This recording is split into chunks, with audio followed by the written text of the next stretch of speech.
श्रीमद् भगवत गीता यथारूप हिंदी में अध्याय 2 गीता का सार। श्लोक 66 जो कृष्ण भावनामृत में परमेश्वर से संबंधित नहीं है उसकी ना तो बुद्धि दिव्य होती है और ना ही मन स्थिर होता है, जिसके बिना शांति की कोई संभावना नहीं है।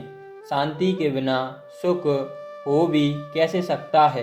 तात्पर्य कृष्ण भावना भावित हुए बिना शांति की कोई संभावना नहीं हो सकती। अतः 5वें अध्याय में इसकी पुष्टि की गई है कि जब मनुष्य यह समझ लेता है कि कृष्ण ही यज्ञ तथा तपस्या के उत्तम फलों के एकमात्र भोक्ता हैं और समस्त ब्रह्मांड के स्वामी हैं तथा वे समस्त जीवों के असली मित्र हैं, तभी उसे वास्तविक शांति मिलती है। अतः यदि कोई कृष्ण भावना भावित नहीं है तो उसके मन का कोई अंतिम लक्ष्य नहीं हो सकता।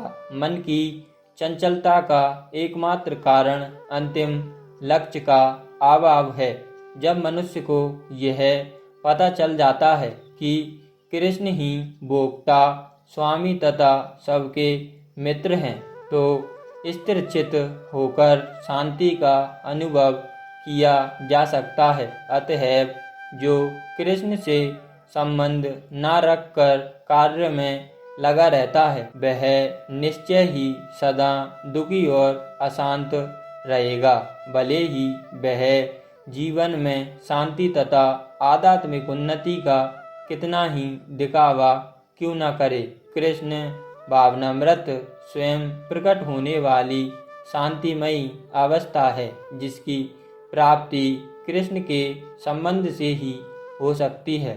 श्लोक 67 जिस प्रकार पानी में तैरती नाव को प्रचंड वायु दूर बहा ले जाती है, उसी प्रकार विचरणशील इंद्रियों में से कोई एक जिस पर मन निरंतर लगा रहता है मनुष्य की बुद्धि को हर लेती है। तात्पर्य यदि समस्त इंद्रियां भगवान की सेवा में ना लगी रहें और यदि इनमें से एक भी अपनी तृप्ति में लगी रहती है तो वह भक्त को दिव्य प्रगति से विपत्त कर सकती है, जैसा कि महाराज अम्बरीश के जीवन में बताया गया है।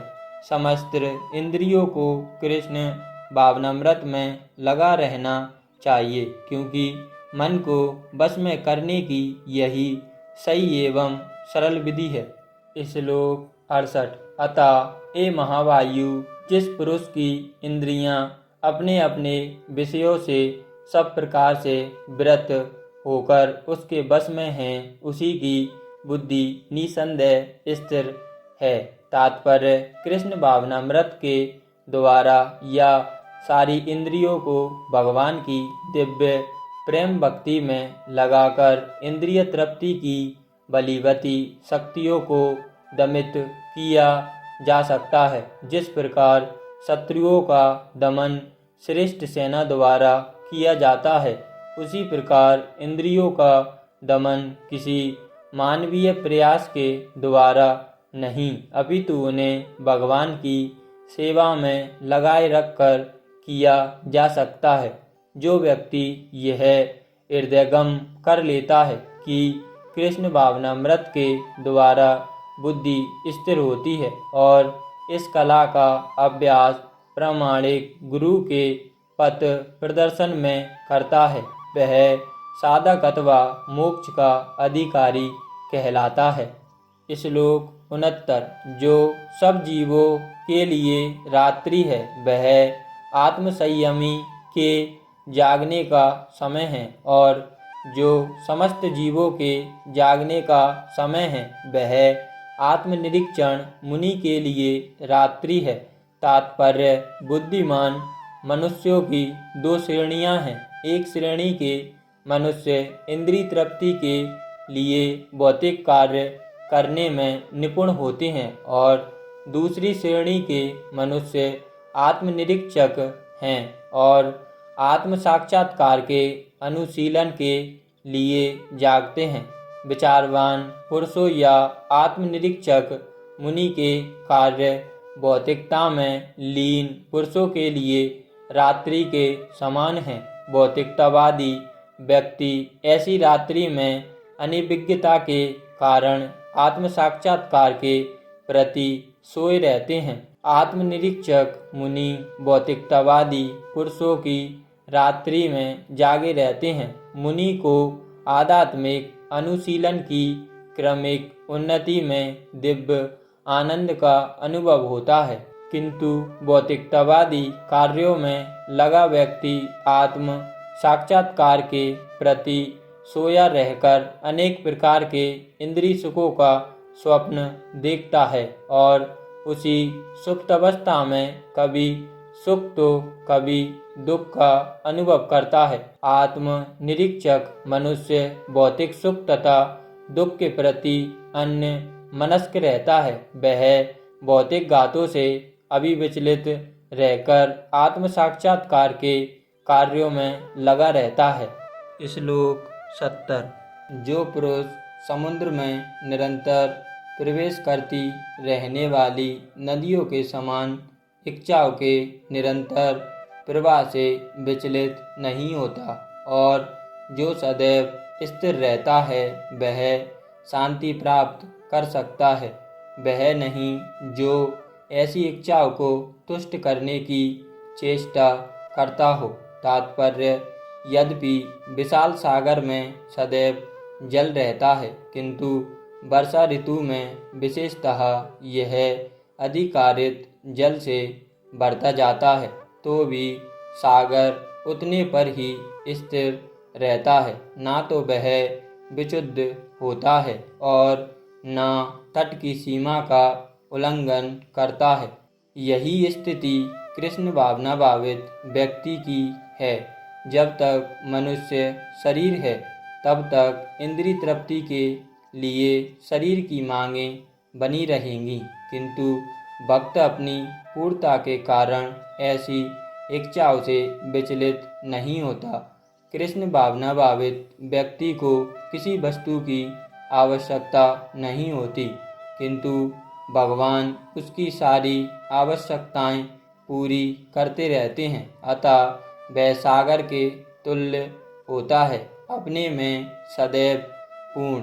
सागर में गिरने वाली नदियों के समान इच्छाएं उसके पास आ सकती हैं, किंतु वह अपने कार्य में स्थिर रहता है और इंद्रिय तृप्ति की इच्छा से रचभर भी विचलित नहीं होता। कृष्ण भावना भावित व्यक्ति का यही प्रमाण है। इच्छाओं के होते हुए भी वह कभी इंद्रिय तृप्ति के लिए उन्मुख नहीं होता, चूँकि वह भगवान की दिव्य प्रेम भक्ति में तुष्ट रहता है। अतः वह समुद्र की भांति स्थिर रहकर पूर्ण शांति का आनंद उठा सकता है, किंतु दूसरे लोग जो मुक्ति की सीमा तक इच्छाओं की पूर्ति करना चाहते हैं, फिर भौतिक सफलताओं का क्या कहना। सभी अपूर्ण इच्छाओं के कारण दुखी रहते हैं, किंतु कृष्ण भावना भावित पुरुष भगवत सेवा में सुखी रहता है और उसकी कोई इच्छा नहीं होती। वस्तुतः वह तो तथाकथित भवबंधन से मोक्ष की भी कामना नहीं करता। कृष्ण के भक्तों की कोई भौतिक इच्छा नहीं रहती, इसलिए वे पूर्ण शांत रहते हैं। श्लोक 71। जिस व्यक्ति ने इंद्रिय तृप्ति की समस्त इच्छाओं का परित्याग कर दिया है, जो इच्छाओं से रहित रहता है और जिसने सारी ममता त्याग दी है तथा अहंकार से रहित है, वही वास्तविक शांति को प्राप्त कर सकता है। तात्पर्य, निष्प्रय होने का अर्थ है इंद्रिय तृप्ति के लिए कुछ भी इच्छा न करना। दूसरे शब्दों में कृष्ण भावना भावित होने की इच्छा वास्तव में इच्छा शून्यता या निष्प्रयता है। इस शरीर को मिथ्या ही आत्मा माने बिना तथा संसार की किसी वस्तु में कल्पित स्वामित्व रखे बिना श्री कृष्ण के नित्य दास के रूप में अपनी यथार्थ स्थिति को जान लेना कृष्ण भावनामृत की सिद्ध अवस्था है। जो इस सिद्ध अवस्था में स्थित है वह जानता है कि श्री कृष्ण ही प्रत्येक वस्तु के स्वामी हैं, अतः प्रत्येक वस्तु का उपयोग उनकी तुष्टि के लिए किया जाना चाहिए। अर्जुन आत्मतुष्टि के लिए युद्ध नहीं करना चाहता था, किंतु जब वह पूर्ण रूप से कृष्ण भावना भावित हो गया तो उसने युद्ध किया, क्योंकि कृष्ण चाहते थे कि वह युद्ध करे। उसे अपने लिए युद्ध करने की कोई इच्छा ना थी, किंतु वही अर्जुन कृष्ण के लिए अपनी शक्ति भर लड़ा। वास्तविक इच्छा शून्यता कृष्ण तुष्टि के लिए इच्छा है। यह इच्छाओं को नष्ट करने का कोई कृत्रिम प्रयास नहीं है। जीव कभी भी इच्छा शून्य या इंद्रिय शून्य नहीं हो सकता, किंतु उसे अपनी इच्छाओं की गुणवत्ता बदलनी होती है। भौतिक दृष्टि से इच्छा शून्य व्यक्ति जानता है कि प्रत्येक वस्तु कृष्ण की है, अतः वह किसी वस्तु पर अपना स्वामित्व घोषित नहीं करता। यह दिव्य ज्ञान आत्म साक्षात्कार पर आधारित है, अर्थात इस ज्ञान पर कि प्रत्येक जीव कृष्ण का अंश स्वरूप है और जीव की शाश्वत स्थिति कभी न तो कृष्ण के तुल्य होती है, न उनसे बढ़कर। इस प्रकार कृष्ण भावनामृत का यह ज्ञान ही वास्तविक शांति का मूल सिद्धांत है। श्लोक 72। यह आध्यात्मिक तथा ईश्वरीय जीवन का पथ है, जिसे प्राप्त करके मनुष्य मोहित नहीं होता। यदि कोई जीवन के अंतिम समय में भी इस तरह स्थित हो तो वह भगवत धाम में प्रवेश कर सकता है। तात्पर्य मनुष्य कृष्ण भावनामृत या दिव्य जीवन को एक क्षण में प्राप्त कर सकता है और हो सकता है कि उसे लाखों जन्मों के बाद भी ना प्राप्त हो। यह तो सत्य को समझने और स्वीकार करने की बात है। कटवांग महाराज ने अपनी मृत्यु के कुछ मिनट पूर्व कृष्ण के शरणागत होकर ऐसी जीवन अवस्था प्राप्त कर ली। निर्वाण का अर्थ है भौतिकतावादी जीवन शैली का अंत। बौद्ध दर्शन के अनुसार इस भौतिक जीवन के पूरा होने पर केवल शून्य शेष रहता है, किंतु भगवत गीता की शिक्षा इससे भिन्न है। वास्तविक जीवन का शुभारंभ इस भौतिक जीवन के पूरा होने पर होता है। स्थूल भौतिकतावादी के लिए यह जानना पर्याप्त होगा कि इस भौतिक जीवन का अंत निश्चित है, किंतु आध्यात्मिक दृष्टि से उन्नत व्यक्तियों के लिए इस जीवन के बाद अन्य जीवन प्रारंभ होता है। इस जीवन का अंत होने के पूर्व यदि कोई कृष्ण भावना भावित हो जाए तो उसे तुरंत ब्रह्म निर्वाण अवस्था प्राप्त हो जाती है। भगवत धाम तथा भगवत भक्ति के बीच कोई अंतर नहीं है, चूँकि दोनों चरम पद हैं। अतः भगवान की दिव्य प्रेम भक्ति में व्यस्त रहने का अर्थ है भगवत धाम को प्राप्त करना। भौतिक जगत में इंद्रिय तृप्ति विषयक कार्य होते हैं और आध्यात्मिक जगत में कृष्ण भावनामृत विषयक।